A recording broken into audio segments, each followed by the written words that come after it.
नमस्कार प्रिय साथियों, आज की कहानी भाग 2 जो सनम बेवफा की कहानी है, जो तोता मैना की कहानी बहुत ही पुरानी कहानी है।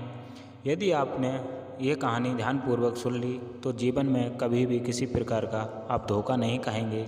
और ये कहानी अपने बच्चों को ज़रूर सुनाएं ताकि भविष्य में उन्हें कभी उस बात का एहसास हो जाए कि किसी से भी दोस्ती करें तो उसमें धोखा ना मिल सके। तो आइएगा कहानी को शुरू करते हैं। इससे पहले यदि आप हमारे चैनल पर नए हैं तो वीडियो को लाइक और चैनल को सब्सक्राइब जरूर करें और अपने दोस्तों के साथ शेयर करना बिल्कुल भी ना भूलें। तो किस्सा तोता मैना का ये स्त्री और पुरुषों में संबंधों की रोचक दास्तान की कहानी है। तो आइएगा कहानी को शुरू करते हैं। पार्वती शहरों की शायरी की कल्पना के नाम से सुंदर थीं।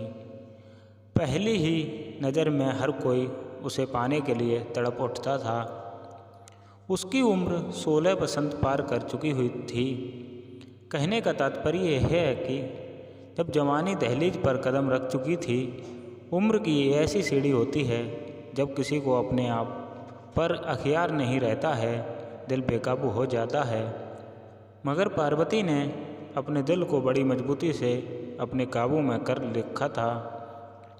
कॉलेज के छात्र उसे एकटक देखते रह जाते थे, कसते रहते और परंतु वह कभी सिर उठाकर ना देखती। नारी की ताकत आँखों में होती है। जब वह आँख ही नहीं मिलाती तो उसका दिल पहलू से जाता कैसे। समय चक्र घूमता रहा। उसी कॉलेज में एक रईस बाप का लड़का रोहित नाम का भी स्कूल में पढ़ने आया करता था। वह तो कॉलेज में सिर्फ समय बिताने के लिए आता था, वरना उसका काम था सिर्फ शराब पीना, अय्याशी करना और कॉलेज की लड़कियों के साथ छेड़छाड़ी करना। कॉलेज के छात्र एवं छात्राएँ इस बात को अच्छी तरह से जानती थी कि रोहित की यदि शिकायत भी की जाए तो कोई लाभ नहीं है, क्योंकि अगर उसका कॉलेज से इन्वेस्टिगेशन भी हो गया तो उसे कोई फर्क नहीं पड़ने वाला है, लेकिन उससे दुश्मनी अवश्य हो जाएगी। एक दिन रोहित की दृष्टि पार्वती पर पड़ती है।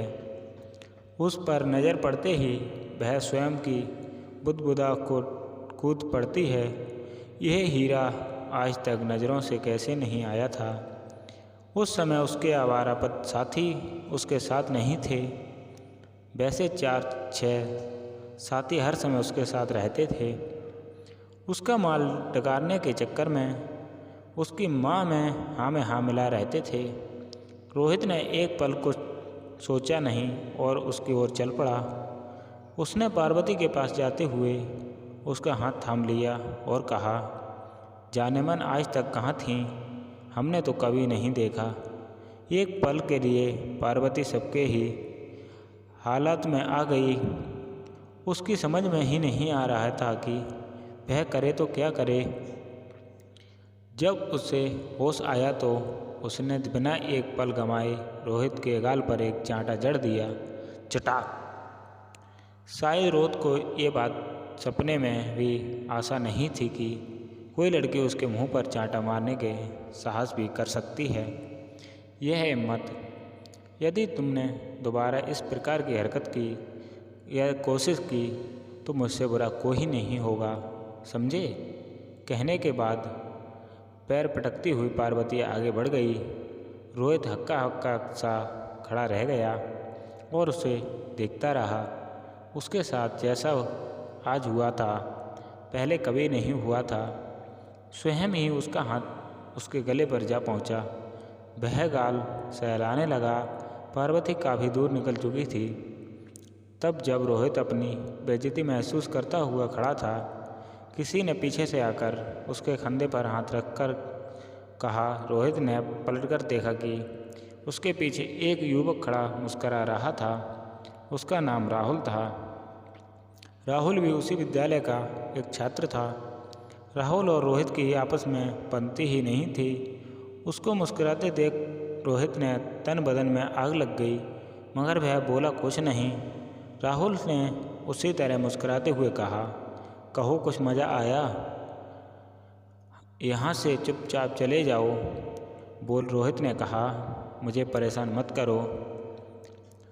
ठीक है, राहुल ने कहा, मैं तो जाता हूँ, लेकिन खाल में रहकर कहो। इस समय उसके साथी नहीं थे। वैसे भी इस प्रकार के लोगों ने कोई हिम्मत नहीं होती है। रोहित ने मन ही मन निश्चय कर लिया कि वह उसे छोड़ेगा नहीं। एक न एक दिन अपनी इच्छा पूरी अवश्य करूँगा।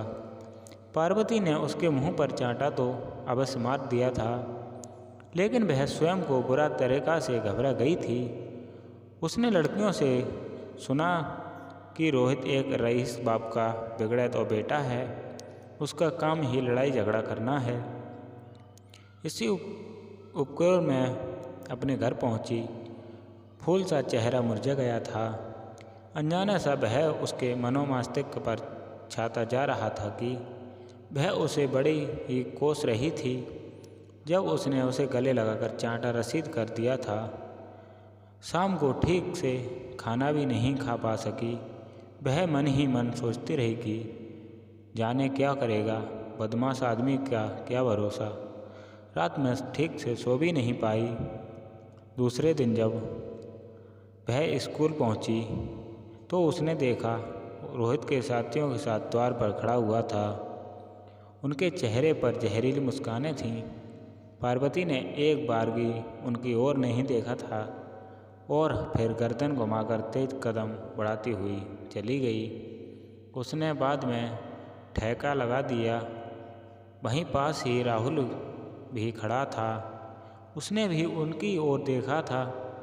वह वास्तव में इसी वजह से आया था कि यदि वे पार्वती के साथ किसी प्रकार की हरकत करें तो वह उसकी शिकायत करे। राहुल भी आगे बढ़ गया। वह तेज कदम बढ़ाता हुआ पार्वती के पास आकर बोला, मिस पार्वती जी।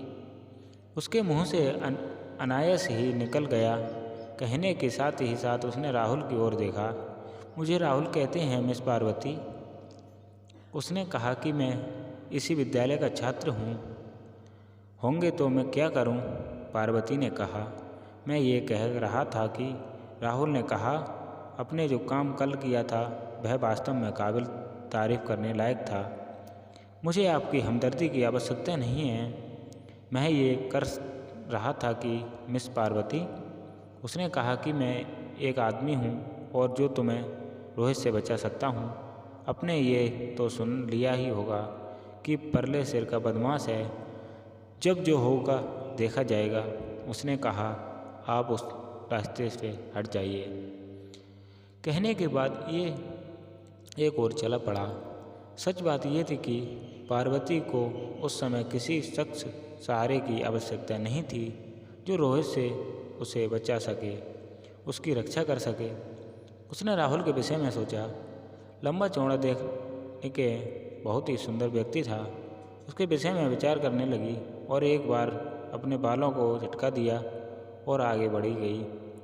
लेकिन यह सोचकर उसके दिल में किसी कोने में राहुल ने जगह बना ही ली थी।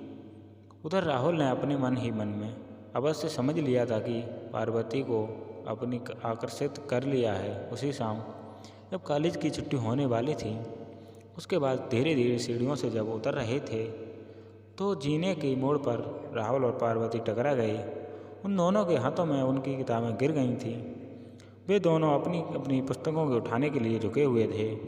पुस्तकों को उठाते समय राहुल की पार्वती के हाथों के टकरा गए। उर्फ पार्वती के सारे बदन में झुरझुरी सी फैल गई थी। दोस्तों, तोता मैना की इससे आगे की कहानी आपके लिए हमारे चैनल पर भाग 2 में मिलेगी। इसके लिए जो लोग चैनल पर नए हैं वो वीडियो को लाइक और चैनल को सब्सक्राइब जरूर करें और कहानी पसंद आई हो तो दोस्तों के साथ शेयर करना बिल्कुल भी ना भूलें।